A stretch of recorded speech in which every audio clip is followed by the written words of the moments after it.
தற்பொழுது இலங்கை நாட்டிலே ஜனாதிபதி தேர்தல் அறிவிக்கப்பட்டு எதிர்வரும் 21ஆம் தேதி ஜனாதிபதி தேர்தல் இடம்பெற இருக்கின்றது. அந்த வகையில் தற்பொழுது இந்த நாட்டிலே ஆளுங்கட்சியாக அல்லது ஆளுங்கட்சிக்கு உரிய ஆதரவை கொடுத்து கொண்டு இந்த ஆட்சி இடம்பெறுகின்றது. தற்பொழுதும் ஸ்ரீலங்கா பொதுஜன பெரமுடைய கட்சியினுடைய ஆதரவில் தான் தற்பொழுதும் இந்த ஆட்சி இடம்பெற்று கொண்டிருக்கின்றது. எனவே அந்த வகையில் எமது ஸ்ரீலங்கா பொதுஜன பெரமுனையின் கட்சியினுடைய வேட்பாளராக ஸ்ரீலங்கா பொதுஜன பெரமுன கட்சியினுடைய தேசிய அமைப்பாளர் நாமல் ராஜபக்ச அவர்கள் போட்டியிடுகின்றார். பல்வேறு விதமான கோரிக்கைகளுடன் இந்த முறை கிட்டத்தட்ட 39 பேர் வேட்பாளராக போட்டியிடுகின்ற நிலைமையில் எமது கட்சியினுடைய வேட்பாளர், அதாவது இறுதியாக இடம்பெற்ற 2020ஆம் ஆண்டு 2019ஆம் ஆண்டு தேர்தலின் போது கொடுத்தி கோத்தபாய ராஜபக்ச அவர்கள் எமது கட்சியினுடைய உறுப்பினராக தெரிவு செய்யப்பட்டார். ஆனால் இடம்பெற்றிருந்த சில குழப்பகரமான நிலைமைகளுக்கு அப்பால் தற்பொழுது ரணில் விக்ரமசிங்க அவர்களுக்கு எமது ஆதரவினை கொடுத்து அவரினை ஜனாதிபதியாக்கி இந்த நாட்டை ஆட்சி செய்து கொண்டிருப்பதும் ஸ்ரீலங்கா பொதுஜன பெரமுன தான். அந்த வகையில் எமது வேட்பாளர் அவர்கள் எதிர்வரும் 12ஆம் தேதி வடக்குக்கான விஜயத்தினை மேற்கொள்கிறார். அதேபோல் யாழ்ப்பாணத்துக்கும் மாலை யாழ்ப்பாணம் வீரசிங்கம் மண்டபத்திலே கட்சியினுடைய பொதுக்கூட்டம் இடம்பெற இருக்கின்றது. நாளை மறுதினம் கட்சியினுடைய கொள்கை தேர்தல் விஞ்ஞாபனம் வெளியிடப்பட இருக்கின்றது. அந்த வகையில் எமது பிரதேச மக்களும் எமது கட்சியினுடைய வேட்பாளர் நாமல் ராஜபக்ச அவர்களுக்கு ஆதரவினை தெரிவித்துக் கொள்ள வேண்டிய ஒரு தேவை காணப்படுகின்றது. தற்பொழுது ஒரு பிரச்சாரங்கள் மேற்கொள்ளப்பட்டு கொண்டு வருகின்றன. இந்த வடக்கு கிழக்கினுடைய தொடர்ச்சியாக எமது மக்கள் நீண்ட காலமாக இந்த இனப்பிரச்சனை தொடர்பான பிரச்சனை, அது ஆயுத போராட்டமாக இருக்கலாம் அல்லது ஆயுத போராட்டம் மௌனித்ததன் பின்னர் கொடுத்தி தற்பொழுதும் எமது மக்களுக்குரிய பிரச்சனையை இன்னும் தீர்க்கப்படவில்லை அல்லது எமது மக்களுக்குரிய அதிகாரங்கள் வழங்கப்படவில்லை என்று பல்வேறு விதமான கோரிக்கைகள் மத்தியில் தான் நமது மக்கள் வாழ்ந்து கொண்டு வருகின்றார்கள். அந்த வகையில் தெற்கிலே தற்பொழுது ஒரு பிரச்சாரமாக முன்னெடுக்கப்படுவதாக ஒரு குற்றஞ்சாட்டப்பட்டு கொண்டு வருகின்றது. இந்த வடக்குக்குரிய அதிகாரங்கள் வழங்கப்படுமா வழங்கப்படாதா என்பது தொடர்பாக தெற்கிலே ஏனைய கட்சி வேட்பாளர்கள் தொடர்ச்சியாக, அதாவது தற்பொழுது இருக்கின்ற தேர்தல் சூழலிலே தமிழ் மக்களுடைய வாக்கு ஒரு தீர்மானிக்கக்கூடிய ஒரு சக்தியாகத்தான் இருக்கின்றது. கடந்த முறை தேர்தலிலே தமிழ் மக்களுடைய வாக்கு கோத்தபாய ராஜபக்ச அவர்களுக்கு பெரும்பான்மையாக கிடைக்காவிட்டாலும் தமிழ் மக்களுடைய வாக்கு இல்லாமலே ஒரு அதிகபட்சமான வாக்குகளை பெற்று வெற்றி பெற்ற ஒரு தலைவராகத்தான் காணப்பட்டது. ஆனால் தற்பொழுது சூழல் அவ்வாறு இல்லை. ஒரு 3 அல்லது 4 பக்கங்களுக்கு இடையிலான ஒரு பரந்துபட்ட ஒரு போராட்டம் காணப்படுகின்ற நிலைமையில் தமிழ் மக்களுடைய வாக்கு மிகுந்த ஒரு முக்கியமான வாக்காகத்தான் காணப்படுகின்றது. தமிழ் மக்கள் ஒரு தீர்மானிக்கின்ற ஒரு சக்தியாக தற்பொழுது இருக்கின்றார்கள். இந்த தீர்மானிக்கக்கூடிய சக்தியில் இருந்து கொண்டு தமிழ் மக்கள் எவ்வாறு தமது நிலைப்பாட்டினை எடுத்துக்கொள்ளப் போகின்றார்கள் என்பது தொடர்பாகத்தான் நாங்கள் இன்றைய இந்த பத்திரிகையாளர் சந்திப்பு கூடாக நாங்கள் மக்களுக்கு தெளிவுபடுத்த வேண்டிய ஒரு சூழல் காணப்படுகின்றது. ஏனெனில் தமிழ் மக்களை பொறுத்த மட்டில் தற்பொழுது 3 விதமான நிலைப்பாட்டினை எடுத்திருக்கின்றார்கள். அது மக்கள் எடுத்தார்களா இல்லையா, தமிழ் தலைமைகள் எடுத்திருக்கின்ற என்பது தொடர்பாகத்தான் நாங்கள் சொல்லக்கூடியதாக இருக்கின்றது.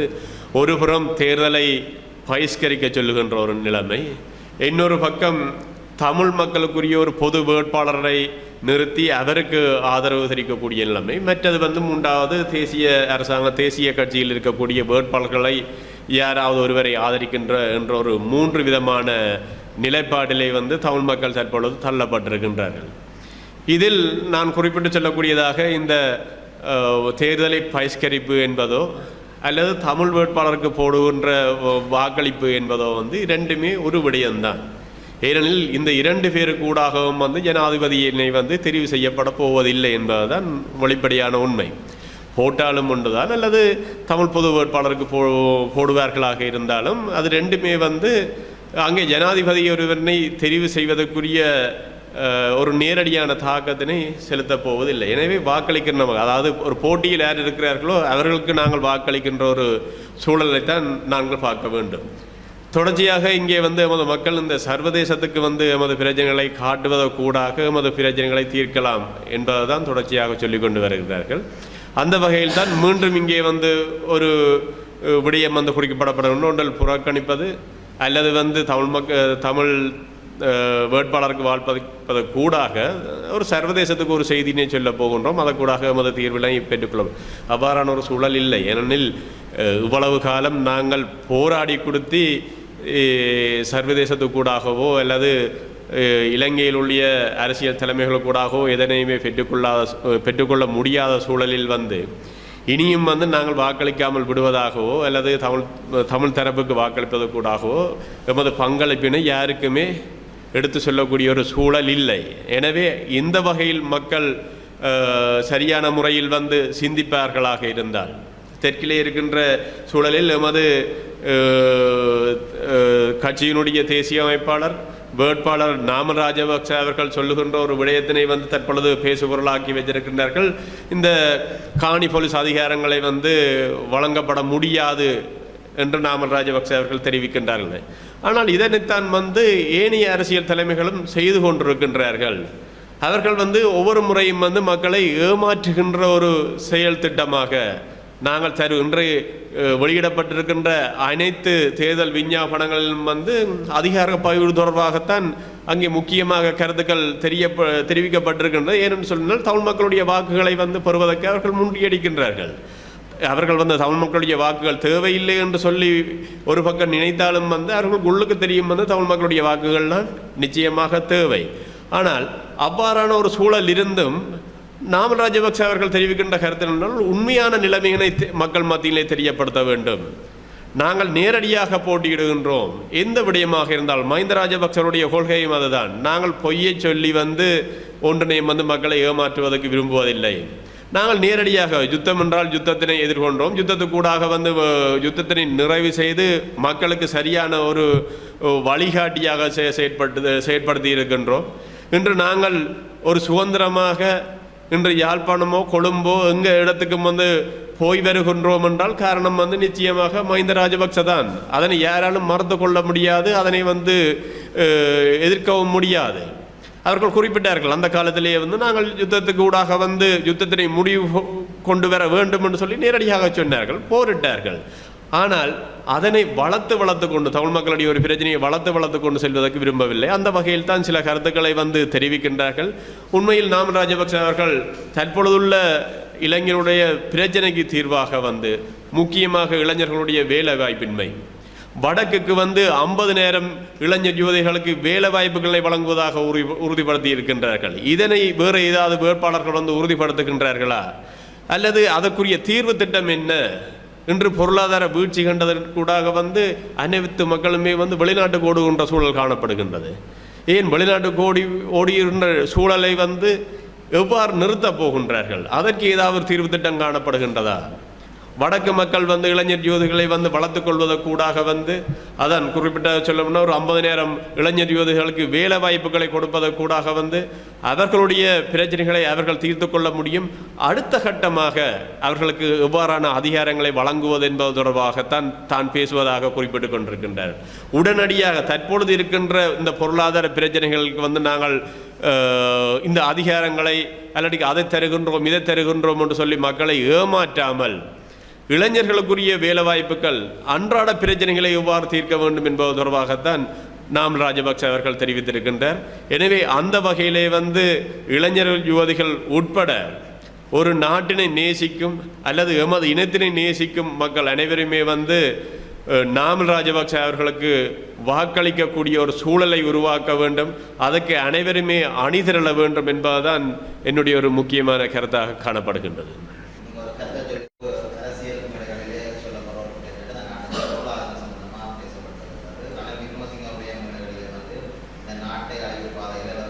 பொருளாதாரத்தை பாதுகாப்பு ராஜபக்சர்கள் தான். அவர்கள் உச்சநீதிமன்றம் கூட இவர்கள் பொருளாதார குற்றவாளிகள் என்று பேர் இருப்பதாக இல்லை, இதில் உண்மையில் தெளிவுபடுத்த வேண்டிய விடயம் காணப்படுகின்றது என்றால், இந்த திருடர்களே அந்த சொல்லுவார்கள், வந்து ஒரு கூட்டத்திலிருந்து ஒரு தான் சங்கிலி அறுத்து கொண்டு போனால் எல்லாரும் கள்ளனும் சேர்ந்து கத்துறது வந்து திருடன் திருடன் என்று சொல்லி அந்த நிலைமை தான். 2015ஆம் ஆண்டு மஹிந்த ராஜபக்ச தேர்தலிலே தோற்ற பின்னர் 5 வருடங்கள் ஆட்சி செய்தது வந்து ரணில் விக்ரமசிங்கே அவர் தான் பிரதமராக இருந்தது, மைத்ரிபால ஜனாதிபதியாக இருந்தது. அவர்களுடைய காலத்தில்தான் ஒட்டுமொத்தமாக வந்து வங்கியை கொள்ளையடித்த என்ற பிணைமுறை கேஸ் இருக்கின்றது. அதில் தான் உண்மையாக இருந்த காசு எல்லாத்தையும் வந்து ஒட்டுமொத்தமாக வசூலித்தது. அவருடைய அர்ஜுன மகேந்திரன் கொடுத்து தற்பொழுது தலைவராக தான் இருக்கின்றார். வந்து அவரை கொடுத்து விடுவித்தது மீளமும் ரணில் விக்ரமசிங்க ஆட்சிக்கு வந்துதான் அவர் விடுவிக்கப்பட்டிருக்கின்றார். ஆனால் கோத்தபாய ராஜபக்ச ஆட்சிக்கு வந்தது இப்போ என்று சொல்லி சொன்னார் 2020 இருந்து அவர் ஆட்சிக்கு வந்ததிலே இருந்தே ஒரு பிரச்சனை தொடங்கிட்டது, கொரோனா பிரச்சனை. கொரோனா பிரச்சனையிலிருந்து முற்று முழுதாக அனைத்து வருமானங்களுமே நின்று விட்டது. ஆடை தொழிற்சாலையிலிருந்து ஏற்றுமதி இல்லை, சுற்றுலா பயணிகள் இல்லை, டாலர் இல்லாத பிரச்சனை. ஆனால் அவ்வாறான பிரச்சனைக்குள்ளும் இருந்து கொண்டு மக்களுக்கு வந்து அனைத்து குடும்பங்களுக்கும் வந்து ஒரு குடும்பங்களுக்கு வந்து கிட்டத்தட்ட 20,000 படி ஒரு அவசிய தேவைக்காக வழங்கப்பட்டு கொண்டிருந்தது, நிவாரணங்கள் வழங்கப்பட்டிருந்தது. அதுக்கு கூட மேலதிகமான கொரோனாவை கட்டுப்படுத்துவதற்குரிய வேலை திட்டங்களுக்கு எத்தனையோ இது செலவழித்தது. அந்த 2 வருடங்கள் தான். அந்த 2 வருடமும் கோத்தபாய அவர்கள் வந்து எந்த விதமான வருமானம் ஈட்டுற வேலைகள் இடம்பெறுவதற்குரிய சாத்தியக்கூறு அவருக்கு காணப்படவில்லை.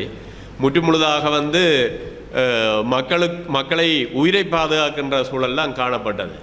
ஆனால் இவர்கள் போட்ட கேஸு கூட, அதாவது இவர்களே போட்டு இவர்கள் ஒரு தீர்ப்புக்கு முற்படுத்தப்பட்டது என்னன்னு சொல்லி சொன்னால், அப்போவே வந்து IMFக்கு போக சொல்லி பல அழுத்தங்கள் வந்திருந்தது. ஆனால் IMFக்கு போகவில்லை. அதனைத்தான் வந்து மஹிந்த ராஜபக்சர்கள் அல்லது பசில் ராஜபக்ச அவர்கள் மீது ஒரு குற்றம் ஒன்று சாட்டப்படுகின்றது. அந்த ஒரு வழி ஒன்று காணப்பட்டிருந்தது, இந்த பொருளாதாரத்தை நிமித்துவது. அதாவது கடன் வேண்டதுக்கு வழி காணப்பட்டது, நீங்கள் வேண்டையில் என்றதான்.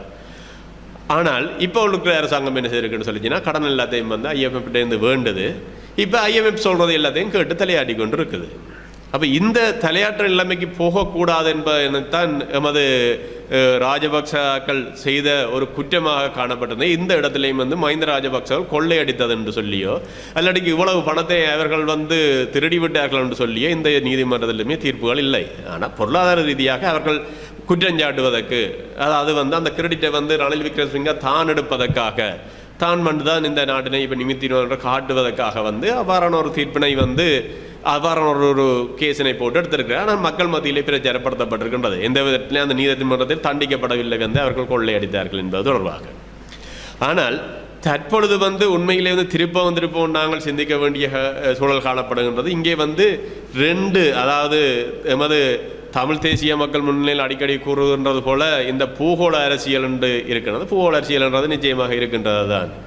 இந்த இலங்கையை வந்து தமது கட்டுப்பாட்டுக்குள் வைத்திருக்க வேண்டும் என்று ஒன்று இந்தியாவும் மற்றது அமெரிக்காவும் வந்து எப்பவுமே வந்து போட்டி போட்டுக்கொண்டு தான் இருக்கின்றது.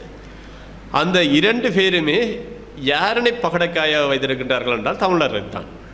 தமிழரை வைத்து இந்த அரசாங்கத்துக்கு எதிராக வந்து எங்களை ஒரு கருவேப்பிலை போல பாய்த்து கொண்டு தான் இருக்கின்றார்கள். அதற்கு நாங்கள் ஈடுபட்டு கொண்டு போகின்றோம். உண்மையில் பாருங்கள், தற்பொழுது ரணில் விக்ரமசிங்க மேற்கத்தைய நாடுகளோடும் வந்து இங்கே சஜித் பிரேமதாசா இந்தியாவோடும் அவ்வாறான ஒரு சூழலில் தான் அங்கே அவர்களுடைய போட்டி காணப்படுகின்றது. எதற்குமே அடிபடியாமல் ராஜபக்சர்கள் ஆட்சி செய்வது தான் இங்கே இருக்கின்ற பிரச்சனை. ஒரு நாட்டினை முன்னேற்ற வேண்டுமாக இருந்தால் என்னவருடைய சொல்லினை கேட்டு நாங்கள் நடத்த வேண்டிய தேவையில்லை. இங்கே இருக்கின்ற அரசியல் சூழலை பலமாக கொண்டு வேண்டும். அதனைத்தான் செய்கின்ற அதனால் தான் இவ்வாறான சில போட்டிகள் காணப்படுகின்றது. நிச்சயமாக இங்கேயும் வந்து தமிழ் மக்களுடைய அரசியல் தலைமைகள் தங்களுடைய சுய லாபங்களுக்காக அந்த அரசாங்கம் சொல்லுவது இன்றைக்கு வழிபடியாக தெரியும் வந்து தமிழ் TNA தமிழரசு கட்சி இதுவரைக்கும் வந்து தாங்கள் யாருக்கு வாக்களிப்பது என்று இன்னும் சொல்லவில்லை. ஆனால் வெளிப்படையாக அனைவருக்கும் தெரியும் அவரால், அதாவது வந்து தமிழரசு கட்சிகளும் இப்போ 2 தலைமைகள் காணப்படுகின்றன. ஒன்று ஸ்ரீதரன், மற்றது சுமந்திரன் சொல்லி. இந்த சுமந்திரன் தலைமையிலான அணி எவ்வாறெனினும் ரணில் விக்ரமசிங்கவுக்கு ஆதரவு இல்லை என்று சொல்லுவார்களா? ஏன்னு சொல்லிச்சுன்னா ரணில் விக்ரமசிங்கவுக்கும் சுமந்திரனுக்கும் உரிய தலைவர் வந்து அமெரிக்கா. அவர் 2 பேரும் ஒரே ஆக்கள்லாம். அப்போ அவர்கள் சொல்வதை தான் கேட்டு நடப்பார்கள். இவர்கள் நாங்கள் கடைசி மட்டும் இருக்கிறோம் சொன்ன அங்க பிரச்சனையா போடும், தெற்கில் எப்படி போடும், அதனால் தான் நாங்கள் வெயிட் பண்ணி கொண்டிருக்கின்றோம் என்று சொல்வதெல்லாமே வந்து நாடகம். இறுதியாக சொல்லப்போது நீங்கள் எழுதி வைத்துக் கொள்ளுங்கள் வந்து சுமந்திரன் தரப்பு வந்து ரணில் விக்ரமசிங்காவுக்கு ஆதரவு என்று சொல்லி சொல்லாமல் வேறு ஒரு வேட்பாளர்களை காட்டுவார்களாக இருந்தால் உண்மையில் இவர்கள் தட்டுத்துணி உள்ள ஒரு தலைவராக வந்து ஏற்றுக்கொள்ளலாம். அவ்வாறு ஒன்றும் நடக்கப்போல. இதுதான் இது தெற்குள்ள அரசியல் தலைமைகளுக்கு என்ன இன்னும் விளங்கையில் என்று நினைக்கிறீர்களா? வந்து அவர்களுக்கு தெரியும், இவர்கள் அவர்களுக்கு தான் ஆதரவு தெரிவிப்பார்கள். ஏன் சஜித் பிரேமதாசாவுக்கு தெரியாதா, இல்லாட்டிக்கு அனுராவுக்கு தெரியாதா, இல்லாட்டிக்கு நாமல் ராஜபக்சாவுக்கு தெரியாதா? இங்கே உள்ள பூகோள அரசியல் எவ்வாறு வேலை செய்கின்றது என்பதற்காக அனைவருக்கும் தெரியும். சுமந்திரனால் 7 என்று சொல்லி சொன்னால் ரணில் விக்ரமசிங்கவை தவிர்த்து வேறு ஒரு ஆளுக்கு வந்து ஆதரவு கொடுக்க துணிவிருந்துச்சு என்று சொல்லி சொன்னால் பார்க்கலாம். வந்து அவர் இல்லாட்டிக்க அரசியல் இல்லாமல் போயிடுவார். அவர்களுடைய 2 பேருக்கு முடிய தலைவர் அவர். ஆனால் இங்கே இருக்கிற சிறிதரனாக்கள் வரலையில் இருக்கிறார்கள் வந்து அவர்களுக்குரிய நிகழ்ச்சி நிரல்களும் வந்து வேறு. அவர்கள் வந்து இந்தியா சொல்வதை தான் கேட்பார்கள். அப்போ 2 பேருமே 2 அரசியல் தலைமைகளும் வந்து தங்களுக்கு என்ன வருமானம் இருக்குதும் யார் சொல்லுகிறார்கள் என்று கேட்டு நடக்கிறார்கள் ஒழிய தமிழ் மக்கள் பிரச்சனையை வைத்து இங்கே அரசியல் நடத்துவது என்பது இல்லை. உண்மையில் வந்து திருப்பவஞ்சம் தமிழ் மக்களை வெளிநாடுகள் பகடக்காயாக பார்க்கின்றது, பாவிக்கின்றது. அதற்கு எமது மக்களும் எடுபட்டு கொண்டு போகின்றார்கள். சரியான முறையில் சிந்தித்து செயற்படுவார். எங்கேயாவது ஒரு இடத்துல ஏன் வந்து இந்த 5 வருடம் வந்து ரணில் விக்ரமசிங்க ஆட்சியில் இருக்கும் பொழுது தமிழ் மக்களுக்குரிய தீர்வு திட்டத்தினை கொடுக்கவில்லை? ஏதாவது ஒரு சிறுபடியம் என்றாலும் செய்தார்களா? ஒன்றுமே இல்லை. ஆனால் இப்பொழுது வந்து தேர்தல் விஞ்ஞாபனத்தில் போடுகின்றார்கள், நாங்கள் அதை தரப்போகின்றோம், இதை தரப்போகின்றோம் என்று சொல்லி. எனவே இதனை வந்து மக்கள் தெளிவாக புரிந்து கொள்ள வேண்டும். நாளைக்கு நாமல் ராஜபக்ச அப்படி கழிச்சிட்டார் அப்படின்னு இதுதான் உண்மை. இதற்கூடாக நாங்கள் அடுத்த கட்டத்துக்கு அணிதிரண்டு அவருடன் கதைத்து நேரடியாக கதைப்பவருடன் எந்த விதமான பிரச்சனையும் இல்லை.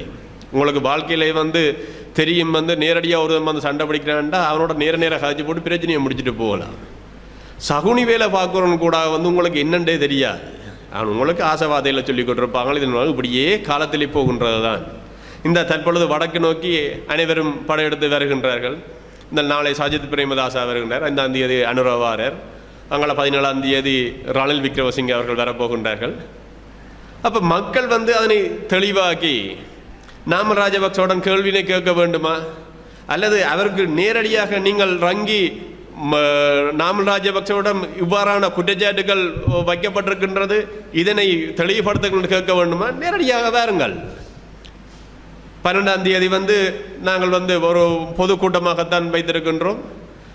வீரசிங்கங்கோல்லே 3:30 மணிக்கு வந்த நாங்கள் வந்து ஒரு ஆர்குமெண்ட்டை செய்யலாம் வந்து. எனவே அவ்வாறான ஒரு சூழல் தான் நாங்கள் நிச்சயமாக சொல்கிறோம். வந்து வெளிப்படையாக ஒரு நேர்மைத்தன்மையுடன் போட்டியிடுகின்ற நாமல் ராஜபக்ச அவர்களுக்கு எமது ஆதரவினை வழங்க வேண்டும். இதுக்கு தமிழ் மக்கள் சார்பிலே வந்து நான் இங்கே ஒரு இணைப்பாளராக இருக்கின்ற பொழுது உண்மையாக வந்து இவ்வாறான விடயங்களை தெரிந்து கொண்டும் எமக்கு ஒன்றும் கிடைக்காது என்று தெரிந்து கொண்டும் நான் இதில் வந்து அவ்வாறான என்றால் நான் இருக்க மாட்டேன். கிடைக்கும் என்ற ஒரு நம்பிக்கையுடன் தான் அவரை அணிதிரளுமாறு நான் கேட்டுக்கொள்கிறேன்.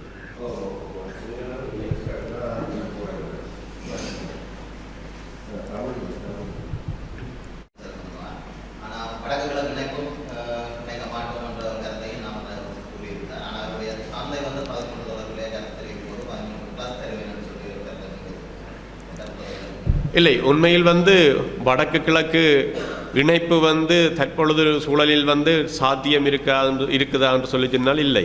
உண்மையில் அந்த வடக்கு கிழக்கினை பிரிப்பதற்கு வந்து முக்கியமாக இருந்த ஜேவிபி வந்து தற்பொழுது வந்து தமிழ் மக்கள் மத்தியிலே வந்து வாக்கு கேட்டுக்கொண்டிருக்கின்றது. தாங்கள் வந்து உங்களுக்கு அதை செய்வோம் இதை செய்வோம். ஆனால் நாமல் ராஜபக்சவோ இல்லாட்டி மஹிந்த ராஜபக்சவோ அதனை பிரித்தவர்கள் இல்லை. அவர்கள் வந்து யுத்தத்தினை முடிவுக்கு கொண்டு வந்தார்கள். வடக்குக்கு கிழக்குக்கு வந்து உடனடியாக மாகாண சபை தேர்தல்களை நடத்தி ஒரு ஜனநாயக உரிமையினை பெற்றுக் கொடுத்தவர்கள் தான் வந்து மஹிந்த ராஜபக்ச. ஆனால் தற்பொழுதுள்ள சூழலில் நான் திருப்பி சொல்லுவதென்று சொல்லி சொன்னால் மஹிந்த ராஜபக்ச சொன்னது வந்து 13+ செல்வதென்று சொல்லி.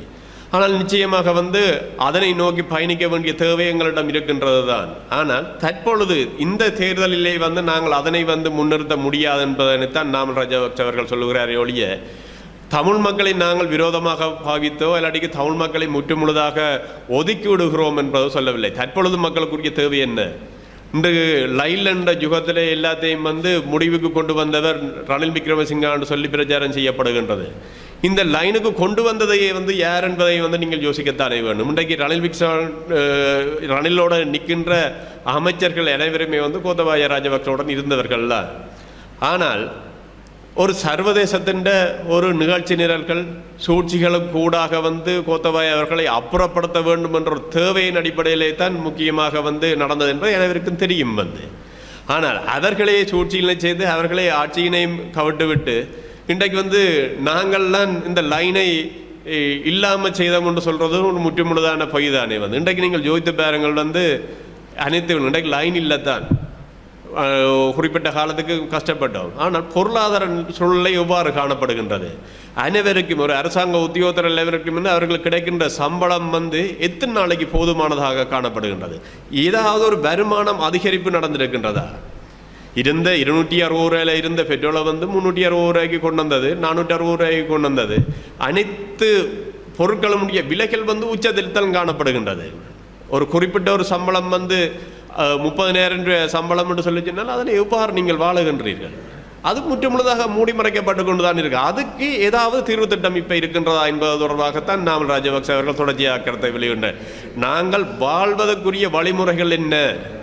இந்த நேரத்திலே வந்து நாங்கள் தேவையில்லாத அல்லது வந்து எதுக்கு முக்கியத்துவம் கொடுக்கணும் என்பதுக்கு அப்பால் வந்து இன்று செய்து கொண்டிருக்கிற நிலைமைகள் தான் உண்மையிலே வந்து ஒரு முக்கியமான விடயம். நேற்று கொடுத்து இந்த காணாமல் ஆக்கப்பட்ட உறவுகள் வந்து ஒரு பாரிய போராட்டத்தினை நடாத்தி இருக்கின்றார்கள். உண்மையில் நாங்கள் கேட்க வேண்டிய தேவை காணப்படும். இந்த தேர்தல்கள் வருகின்றது அல்லது தென்னிலங்கையில் இருந்த அரசியல் தலைவர்கள் வருகிறார்கள்னு சொல்லி சொன்னால் இந்த ஆர்ப்பாட்டங்கள் இதுகள் நடந்து கொண்டிருக்கின்றது தான். அவர்களுடைய உணர்வுகள் சரி, ஆனால் அதுக்கு தீர்ப்பு எவ்வாறு கிடைக்கப் போகின்றது? இதற்கு வழிநடத்தி கொண்டிருக்கின்ற இந்த அரசியல் தலைமைகளுக்கு ஒன்றை நான் கேட்க வருகின்றேன். தமிழீழ விடுதலை புலிகளுடைய தலைவர் பிரபாகரன் இப்போவும் இருக்கிறாரோ என்று சொல்லி சொன்னால் இல்லை என்று தான் சொல்லுவார்கள். யாராவது ஏற்றுக்கொள்வார்களா? இல்லை இருக்கிறாருன்னு சொல்லி. அங்கே வந்து வெளிநாட்டில் இருக்கிற புலிகள் வந்து சொன்னார்கள் வந்து துவாரகா இருக்குன்னு சொல்லி எமது அரசியல் தலைவர் எல்லாம் நையாண்டி பண்ணினார்கள். அவ்வாறெல்லாம் இல்லை, தலைவர் இருந்தால் எல்லாம் இப்படி இருக்குமா? வந்து 15 வருஷமாக போச்சுது, இதெல்லாம் நடைமுறைக்கு சாத்தியமா என்று சொல்லி சிந்திக்கின்ற நீங்கள் காணாமல் போன மக்கள் வந்து இப்போவும் இருப்பார்கள் என்று சொல்லி நீங்கள் சொல்லி இந்த போராட்டம் நடத்துவது வந்து எந்த வகையில் நீங்கள் ஏற்றுக்கொள்ளுகின்றீர்கள்? அவர்கள் இருக்கிறார்களா உண்மையிலே வந்து? ஏன் அவர்களுக்கு வந்து ஓபிஎம் கூட வந்து ஒரு தீர்வு திட்டத்தினை அவர்களுக்கு ஒரு இறப்பு சான்றினை வழங்கி அவர்களுக்கு இழப்பீட்டை கொடுத்து அந்த பிரச்சனை முடிப்பதற்கு இந்த அரசியல் தலைமைகள் தயாரா? மக்களை தொடர்ச்சியாக வீதியில் இறக்கி கொண்டுதான் இருக்கின்றார்களே ஒழிய அதுதான் உண்மை. காணாமல் போனவர்கள்ன்றது இல்லைத்தான். நீங்கள் என்னதான் சொன்னாலும் வந்து அவர்கள் இல்லை, இல்லாத ஒன்றை வந்து நீங்கள் தேடி திருப்பி மக்களை வீதிக்கு கொண்டு சொல்லுகிற நிலைமை தான். இதனை உண்மையை சொன்னாலே வந்து நீங்கள் அதற்கு எதிராக மாறுகின்றீர்கள். அப்போ தற்பொழுது இருக்கின்ற பிரச்சனை வந்து அன்றாடம் வாழ்வாதார பிரச்சனை, அது வந்து தேசிய பிரச்சனை. யாழ்ப்பாணத்தில் மட்டுமில்லை, தெற்கில் இருக்கிறவர்களுக்கும் அதே பிரச்சனை தான். யாழ்ப்பாணத்தில் இருப்பவர்களை விட கொழும்பில் வசிப்பவர்களுக்கு தான் இந்த வாழ்வாதார பிரச்சனை என்பது தெளிவாக தெரியும். அவர்கள் வந்து போக்குவரத்துக்கு எவ்வளவு செலவழிக்கிறது, சாப்பாட்டுக்கு எவ்வளவு செலவு. ஆனால் யாழ்ப்பாணத்தில் அவ்வாறான கலாச்சாரம் இல்லை. நாங்கள் 5000 ரூபாய்க்கு பெட்ரோல் விற்கலே வாழ்ந்து திரிந்தார்கள்லாம். ஆனால் தெற்கில் உள்ள மக்கள் அதனை சிந்திக்கின்றார்கள். எவ்வாறு நாங்கள் வாழப்போகின்றோம்? ஏன் எல்லாரும் வந்து லீவை போட்டுட்டு வெளியில் போகிறார்கள்? வந்து ரணில் விக்ரமசிங்கே அவர்கள் சொன்ன வேலை திட்டம் வந்து எல்லாருக்கும் அரசாங்க உத்தியோகத்தில் இருக்கிற எல்லாரும் 5 வருஷம் லீவை போட்டுட்டு வெளிநாட்டுக்கு போங்கன்னு சொல்லி. ஏன் உங்களுக்கு இந்த நாட்டில் அந்த பொருளாதாரத்தை கட்டி எழுப்ப முடியவில்லை? அதைத்தான் நாங்கள் செய்கிறதுக்கு சொல்லுகிறோம். எனவே அவ்வாறான அந்த பிரச்சனை முடிந்தால் அடுத்த கட்டமாக எமது பிரச்சனையும் இலகுல முடிந்துவிடும் என்பதுதான் உண்மையான கருத்து. இது போன்று பல செய்திகளை தெரிந்து கொள்ள நமது வைப்ஸ் டிவி யூடியூப் தளத்தை சப்ஸ்கிரைப் செய்து அருகிலுள்ள பெல் பட்டனை கிளிக் செய்யுங்கள். மேலும் பல செய்திகளை அறிந்து கொள்ள www.vipstv.com vaibznews.com, vibesnews.com என்ற இணையதளத்தை பார்வையிடுங்கள்.